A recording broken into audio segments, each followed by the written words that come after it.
If there's one thing Dubai is notorious for, it's weird, wild, wacky, wonderful buildings. The stranger, the better, the more modern, the more magnificent.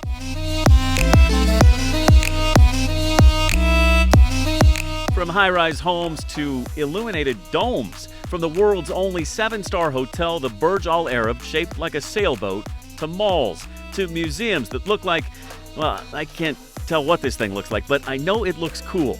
It's as if architects here have thrown out all the rules, all convention, and said to hell with it. Let's just do whatever we want. And the result is truly stunning.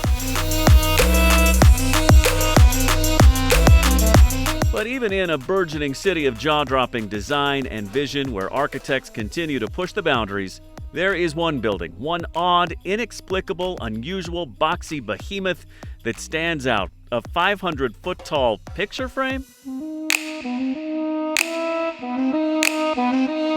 You can even go up inside of it. All right, so we're 48 stories above the desert floor in the United Arab Emirates, and I'm going to go prance around on some glass. You can even stand on its see-through floor. The only thing separating you from impending death, a sheet of glass. It's enough to freak out even those with the most intestinal fortitude. Oh, this is horrible. This is absolutely horrible. It's not bad. It's fine. You just don't look down. On this episode of Window Seat, we are taking you to the top and letting you know whether this city's strangest tourist attraction is really worth the price of admission.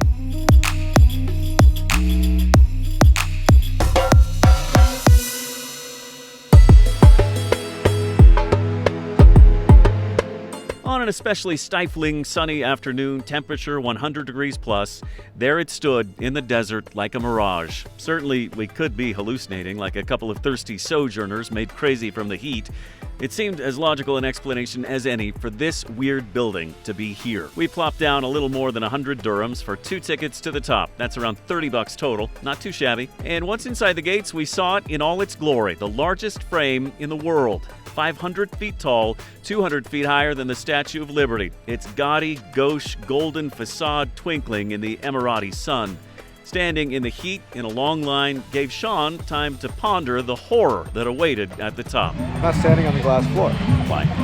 Because I'm not doing it.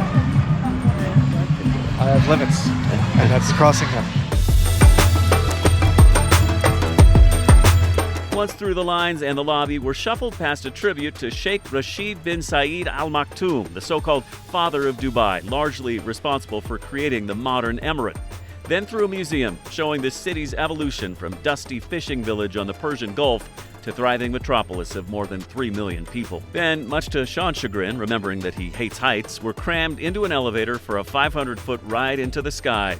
And pretty soon, you're immersed in the funkiest picture frame you've ever seen. Here you can see on your right side New Dubai, on your left side Old Dubai. Now, this is about the time Sean looks down and realizes the throngs of tourists are perched atop a sheet of glass with nothing else to stop them from falling to their deaths. They said you can't dance on it and you can't sit down.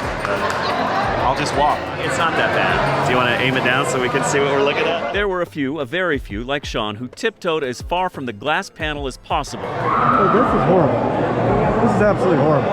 It's just scary. Yeah, I can't do that.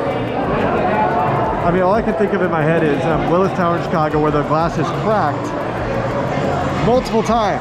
Yeah. So, don't want to be the one out there when it does, even though there's plenty of people more likely to cause it than me. Just saying. Still don't.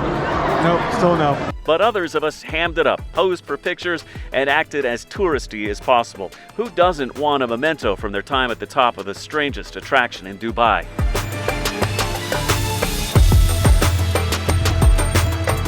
Even babies braved the fear-filled floor. Instagrammers primped and preened for pictures, but at the top you realize this actually is not just some hokey tourist attraction. It's an observatory that gives you the best vantage point in town of the old and the new. On one side, the futuristic skyscrapers of this bustling city, and on the other, the nearly 200-year-old shops and souks way off in the distance from before this place was even on the map.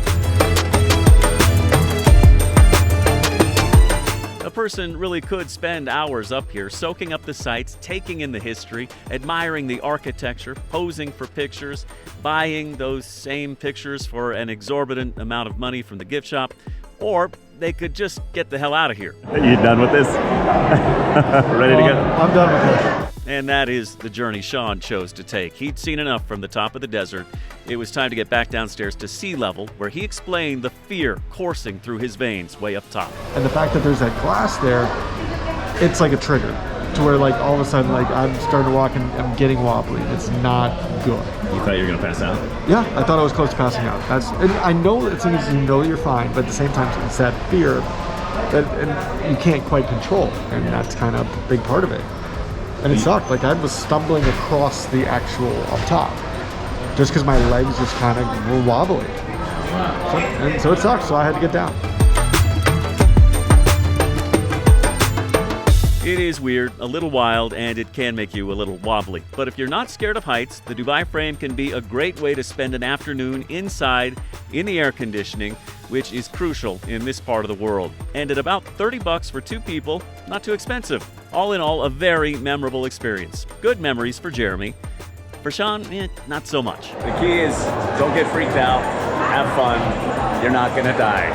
Not here anyway. See you next time.